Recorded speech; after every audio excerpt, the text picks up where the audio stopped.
श्रीविघ्नराजं भजे सन्ततमहं वन्दे सुन्दरमुखं मन्तकातकसुतं तमिह श्रीविघ्नराजं भजे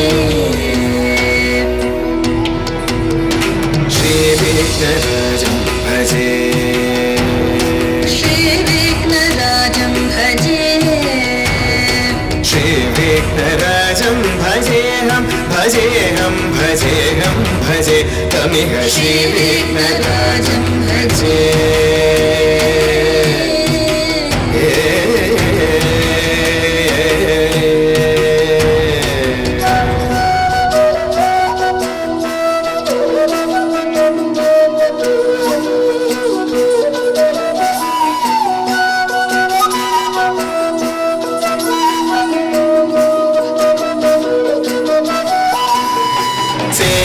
सुरेन्द्रमहनीय गुणशीलम्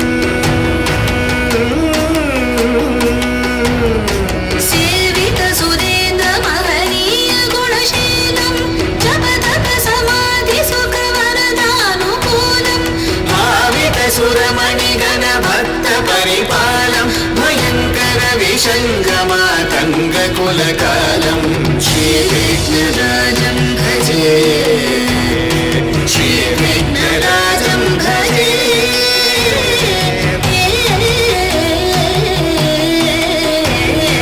श्रीविघ्नराजं भजे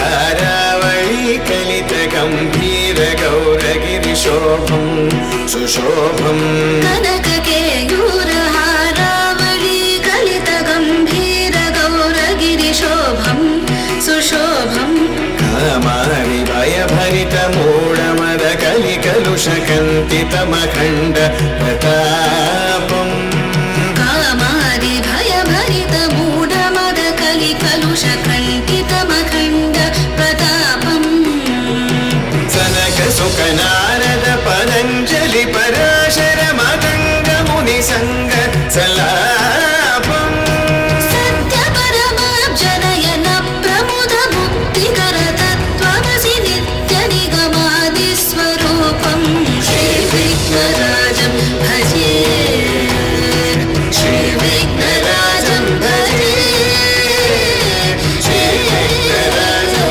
भजेऽहं भजेऽहं भजेऽहं भजे तमिह श्रीविघ्नराजं भजे श्रीविघ्नराजं भजे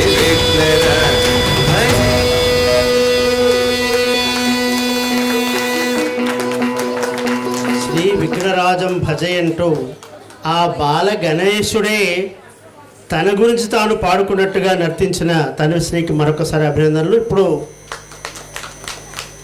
నటేశ కౌతం గ్రీష్మ కాస్త జాగ్రత్తగా ఉండండి, అసలే వేడి తగ్గిపోయింది, మళ్ళీ ఒక గ్రీష్మ ముందుకు రాబోతోంది. కాస్త ఈ చల్లటి ఫ్యాన్ గాలికి చల్లబడాలని కోరుతూ గ్రీష్మ యొక్క నాట్యాన్ని అవలోకిద్దాం.